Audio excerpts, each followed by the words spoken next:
Hello and welcome to another edition of our Plus One interview. Today we have a very special guest. He's all the way in California, but he got the time to call in today. We have Fox Sports 1 analyst, and he has a new radio show, him and Chris Broussard. We have Mr. Rob Parker on. How you doing, Rob? Doing great. What's happening? Nothing much. Just another rainy day in Massachusetts. How's everything with you? Just another sunny, beautiful day in Los Angeles. I'm sorry about that. Before we get started, I understand you have you and Chris Broussard have a new radio show. Yes, it's called The Odd Couple on Fox Sports Radio. We're on from 7 to 10 p.m. Eastern, Monday through Friday. We just started the show on Monday. We used to be a weekend show on Sunday, so now it's full-time, 5 days a week. It's great. Chris and I, two newspaper journalists turned TV and radio analysts now, so it's a good pairing, and we are definitely the odd couple. Definitely. Now, before we get into some football talk, baseball postseason is right around the corner. So, who are the teams that that you've been surprised with lately this season, and who are some of the players that caught you by surprise? I mean, obviously, the Oakland A's are the big surprise in the American League. I mean, I looked at that team. I just didn't think they had much going on. Yeah. And they took the American League by storm. We know the powers in the American League are in place. The Red Sox had an unbelievable season. Any other year, the Yankees, with their wins, would be in first place. Instead, they're in second place, 9, 10 games out of first place, which is weird. Yeah. Cleveland is really good. Houston, of course, who won the World Series a year ago, is great. So it's going to be great American League playoffs. Yeah. In the National League, it's kind of up in the air. I really do not know what to expect. Before the season started, I picked the Chicago Cubs and the New York Yankees in the World Series.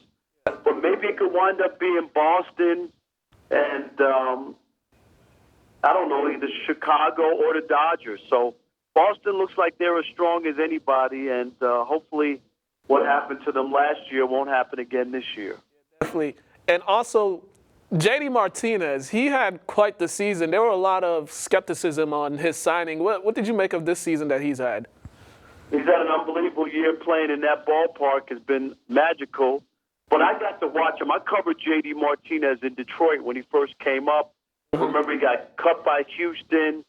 He got picked up by the Tigers and started to mash there.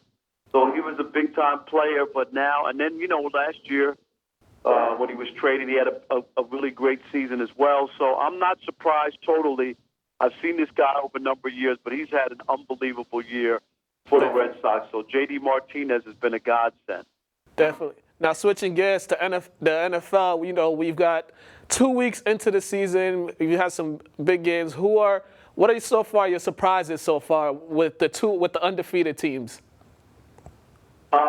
The Jaguars. I mean, I picked them to make it to the Super Bowl from the AFC. I think they're the Patriots' kryptonite.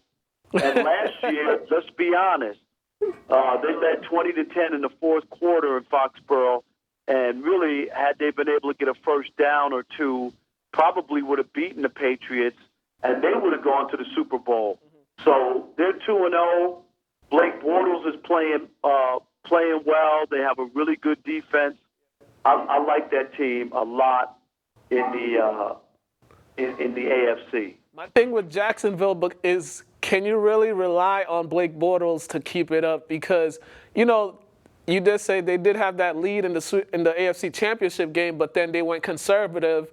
And with the Patriots, if you don't step on their throats and just beat them, and you give them a grim of chance to win the game, they'll take advantage of that. They did that in the AFC Championship game. The Jaguars, again, they almost did that this game, but their defense came through and forced that turnover on Brady that kind of changed the impact of the game. So do you think you can trust Blake Bortles to keep up the performance that he had on Sunday? Because that's my thing with the Jaguars. I don't really trust Blake Bortles like that. And with the Patriots, for some reason, they have these losses every year. And in the AFC, there's not really there's not really that many teams that you can say, okay, this team's gonna go to it. Because right now it looks like it's gonna be the Jaguars, the Chiefs, and Patriots. Those are the three teams right now that I think are in the run to go to represent the AFC.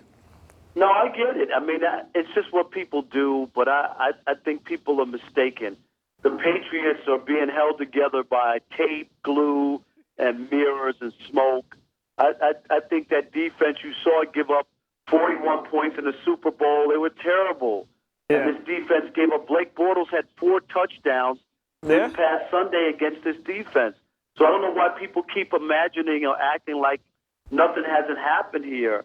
Yeah. And, Josh Gordon, I know everybody thinks he's going to be the magical elixir, but I've also seen the Patriots bring in Ocho Cinco. That didn't work out. Michael Floyd, that didn't work out. They brought in Albert Hainsworth. That didn't work out.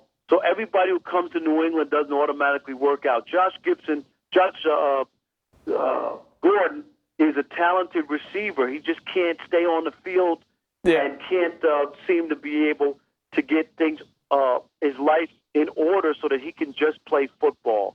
So I'm not convinced that all their woes are corrected and that they're still going to be there. I do not expect the Patriots to be in the AFC Championship game, let alone the Super Bowl. I still think they'll be in the AFC Championship game just because the AFC, there's so many dysfunction with the Steelers. It's the Chiefs, the Jaguars, the Patriots, and you can't really name any other team. The Dolphins, but can you really trust the Dolphins? And the Broncos, you don't know what to expect from Case Keenum. So the AFC is a small team race. Let's look at the NFC side. The Giants, they had this hype about them. This is 2 years in a row they've had so much hype going into the season, and once again they started off with 2 losses. What do you make of them? I don't think the Giants are that good. I mean, I think that they will rue the day that they didn't pick Sam Darnold to replace Eli Manning, and they thought that if they just put weapons around him, that would help Eli.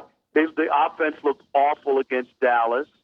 They're 0-2, and I think that they're going to look at them and realize that they made a mistake. That's not to say that Saquon Barkley isn't a good running back and he's not going to have a good career. But when you have a chance to get a franchise quarterback, I think you have to do it when you have that opportunity. Mm-hmm. And I'm picking the Eagles to repeat and win a Super Bowl. And I know most people think I'm crazy, but I really believe that if they were asking Nick Foles to do a repeat performance of what he did last year, I would agree that the Eagles have no shot to win. But I think Carson Wentz has something to prove, and he's coming back for week 3. This guy was going to win the MVP, and if it wasn't for him getting hurt, that's how Brady won the MVP by default. Carson Wentz was the best quarterback a year ago. I believe he's still hungry for a Super Bowl, and even though he has a ring, his ring is cubic zirconia because he didn't get to play in the Super Bowl. And he's going to be the linchpin, the guy to ignite that team, keep it hungry, because he wants to win. He wants to lead the team that he wasn't able to lead last year because he was hurt. I still think the Eagles have a great roster, and I like the Eagles to repeat as Super Bowl champs. I agree with you on the Carson Wentz, the MVP thing. I thought if he had stayed healthy last year, the MVP was his to win, and the injury derailed him. Also, I'm looking at the Rams. I'm looking at the Vikings. The Vikings, I don't trust Kirk Cousins. I trust their defense, but I don't trust Kirk Cousins. The Rams, I think they have all the talent, but we just have to see it in the postseason.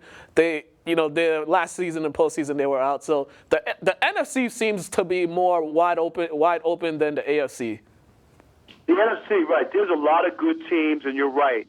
The problem with the Rams is they had a great year last year, and then they made a stinker in the playoffs, So you just don't know. They have the names. They brought in some big players and Ndamukong Suh and whatnot. So their defense is strong. And Jared Goff, I was actually at the Rams game on Sunday when they blew out the Cardinals, and they're really good. They're going to be in the mix. But I'm going to go with Carson Wentz and him having something to prove and the Eagles. I mean, they were underdogs last year because They had so many guys injured. All those guys are going to be back. I think they'll be better later than they are early. And that's all you need to do is have that momentum going into the playoffs. The Vikings, I'm with you. I know their defense is good, and Kirk Cousins is, I guess, an upgrade for what they had at quarterback. But I'm still not convinced. I still think there's a chance that Aaron Rodgers and the Packers could actually win the NFC North. Definitely.